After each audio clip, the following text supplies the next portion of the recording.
President Biden is now offering a new description of MAGA supporters. Let's bring in now Chief White House correspondent James Rosen live on the North Lawn for more on the story. James, good morning. Emma, good morning once again to you. We had been told that President Biden was going to sharply step up his rhetoric against the Republicans as the midterm election cycle heats up.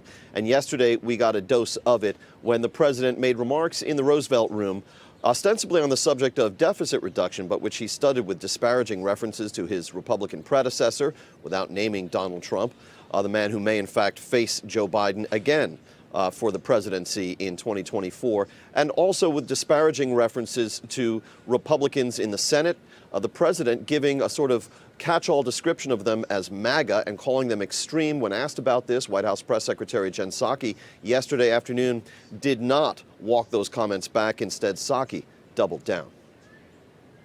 What we're seeing, the latest antics, make clear that they are at war with Mickey Mouse. They're against allowing women to make choices about their own health care, against lowering the cost of prescription drugs.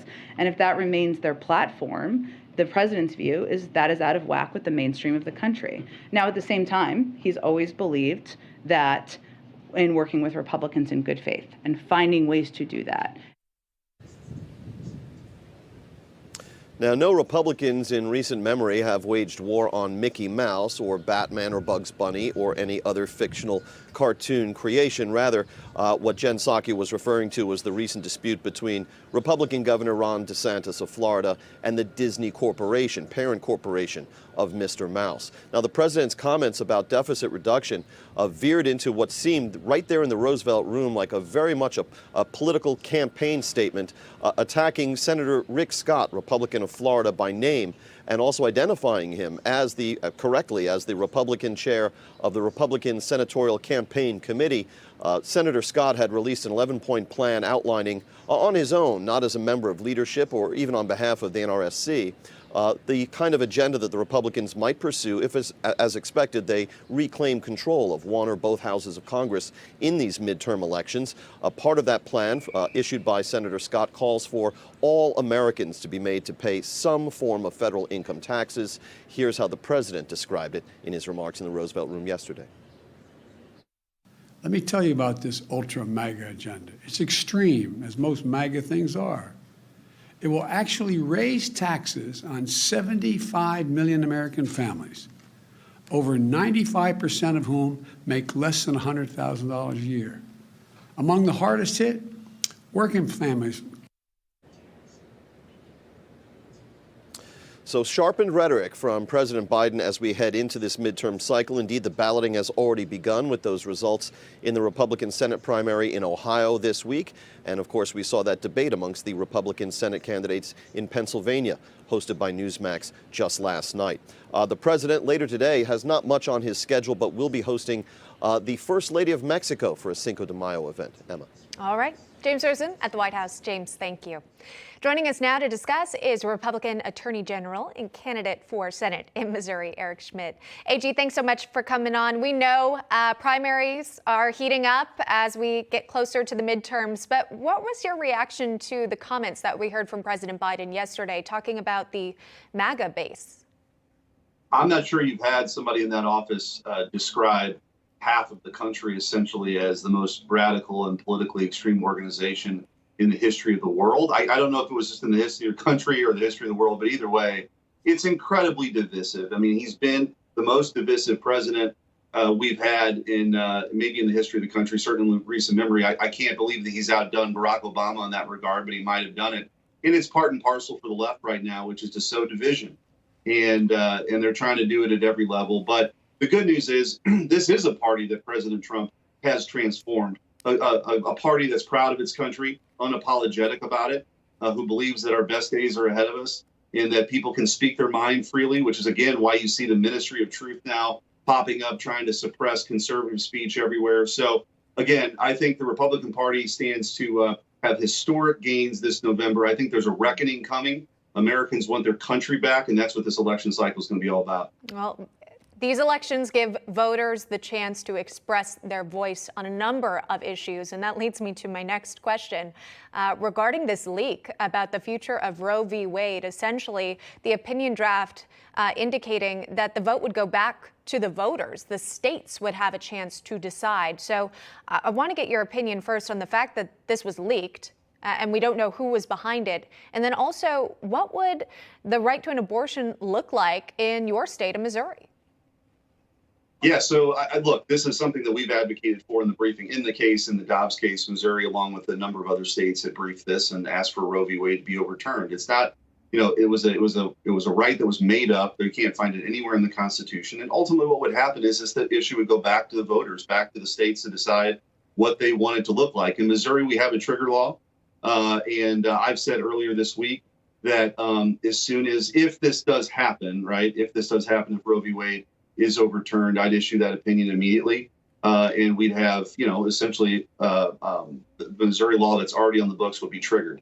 On the leak especially, I want to point out, this is unprecedented. I mean, it's, I guess it shouldn't be that surprising at this point. You've had the left try to destroy people and reputations, whether it was Bork or Clarence Thomas, who, by the way, started the Missouri Attorney General's office decades ago, Justice Kavanaugh. I mean, this is part of their game plan. And now, as you said in the lead here, they're giving out the addresses of conservative justices. I mean, there isn't any norm or any law or any institution they're not willing to break to get a particular outcome. And that's what's so wrong about all this, and why that there ought to be a full investigation about where the leak came from. Yeah. I mean, in your experience, have you ever heard of anything like this? I mean, really, what would be the future, do you think, for the person who was behind the leak? Would they keep their law license if they had one? I think all that's up for grabs. I mean, I would be really surprised if it was actually a justice. I think most people think it could have been a clerk, but who knows? I mean, by the way, it could have been a hacker. We don't really know right now. But sure, this looks a lot like the tactics from the left, which is to try to intimidate, to try to change the outcome before the opinion is actually released. But this does long-term damage to the court. I mean, they confidentially exchange these proposed or draft opinions. Justices determine whether or not they want to join it, whether they want to issue a concurring opinion or they want to have a dissenting opinion, and that works off of the language that's sort of being floated around. The idea that you can't trust that now, or that what you put down in a draft might get leaked to the New York Times or to Politico or to whatever news organization, is really destructive. And again, the left has no problems, destroying these institutions because they want a particular outcome here. And ultimately, this would just send it back to the states to decide. Yeah, and I'm not speculating on who's behind it, but as you point out, there's a limited number of people who would have access to that information ahead of public knowledge. So the court-martial is on the investigation, and we'll see what that case the results may yield. Let's talk, though, about the impact of Roe v. Wade, and again, the possibility of it being overturned when it comes to the midterm elections. I know you're running for Senate here, and you're also awaiting to see a possible endorsement from former President Trump, as we saw in the Ohio primaries. It did make a difference, perhaps, in J.D. Vance's victory because he was endorsed by the former president. Where do you stand on the issue of abortion, access to abortion, and then your stance as a pro-life candidate? Yeah, look, I'm 100% pro-life. I always have been. And we've been leading the charge in a lot of these important fights, whether it's the briefing on the Dobbs case. We have our own case in Missouri. And so I've been 100% pro-life. It's very important to me, obviously. And then there is no question that President Trump, with his endorsement of J.D. Vance in Ohio, was critical. I mean, that's, J.D. Vance is a great candidate. But President Trump, that endorsement was the reason why. I mean, I think because it's an endorsement about him being an America First candidate. And, for me as Attorney General, I stood by, the side of President Trump when he was being viciously attacked by the left, defending his policies, border security, energy independence. I drafted the briefing on the Pennsylvania case and the Texas case related to election integrity. There was no fiercer defender of President Trump. And nobody taking on the Biden agenda, taking a blowtorch at his agenda as aggressively as we are right now. So certainly would love to have the president's endorsement in this race, but we're working as hard as we can. Debates right now in this country. The left is seeking to add states to the union, pack the Supreme Court. They're 2 votes away from doing that. Federalize our elections, open borders and amnesty. Tens of millions of people coming here illegally, and they're perfectly fine with that. So you need proven fighters up there, not just a majority of Republicans, but the right Republicans up there to do battle and to win. I know you're signing on to that lawsuit against Title 42 as well, which was also stayed. So we talk frequently about the efforts you're making as AG in Missouri and the role you are playing in taking the Biden administration to court. Let me turn to another topic with you, though. This is a sort of a state issue here, a state case. A school district in Webster Groves, Missouri, under investigation. It's accused of asking students and kids as young as 6 questions about their beliefs on sexual orientation, gender, and even abortion.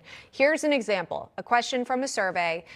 This is from Project Wayfinder. It says, should the government continue to fund Planned Parenthood? Yes, no, other stances. Tell me about this case. Also asking students, I guess, their stance on abortion. And they're just asking these in-depth questions about gender theory as well. What's the following that best describes you? Boy, girl, transgender, non-binary. Why are these questions being asked? They shouldn't be. It's totally nuts. We're now investigating this. They're not the only school district, by the way, in Missouri now that's doing this. And I think it just goes to show you how radical this indoctrination effort is and how extensive it is. I mean, this is happening in places all across the country. I've taken the lead on, we're suing the largest school district in Missouri, Springfield Public Schools in Southwest Missouri, for hiding documents related to critical race theory, things called the oppression matrix, covert white supremacy, meaning you believe in color blindness. Make America Great Again, by the way, they describe as covert white supremacy. I mean, this stuff is radical, it's nuts, and it has no place in our schools, none. And I'm going to do everything I can to expose it, to root it out, and we're going to be investigating this, because this is, by the way, collecting sensitive data on students about political ideology and these sorts of things is completely inappropriate, likely illegal, and we're taking action. Yeah.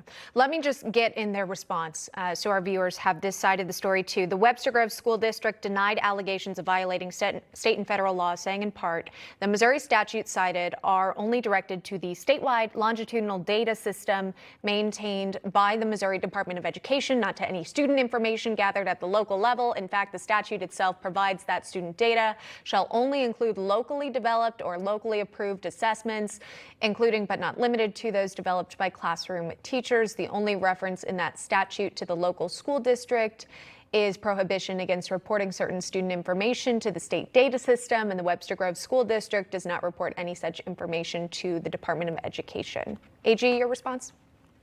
A lot of backpedaling. The reality is this is completely inappropriate, and they know it. But we're going to conduct a thorough investigation and then move forward. And like I said, they're not the only one. And people have just had enough of this stuff. I mean, we're also suing the Missouri School Boards Association for hiding documents related to their involvement in the National School Board Association, pushing Merrick Garland, by the way, to weaponize the FBI to go after parents who are objecting to things like critical race theory. It's also worth pointing out, by the way, that this school district is contracting with Merrick Garland's son-in-law's company to conduct this survey. I mean, this stuff is... we're not going to back down. And it doesn't matter who's in charge, who's in power, whatever institution's moving it. As their attorney general, as the lawyer for the people, we're going to fight back. Kids deserve better. Parents deserve better. This stuff is insidious. It needs to go away. We need to get back to teaching math and science, reading and writing, instead of trying to, indoctrinate the next generation of activists. This stuff has to stop, and we're on it. All right, we'll keep an eye on that case. Eric Schmitt, AG of Missouri, thanks so much for joining us today. We appreciate it. Great to be with you. Thank you.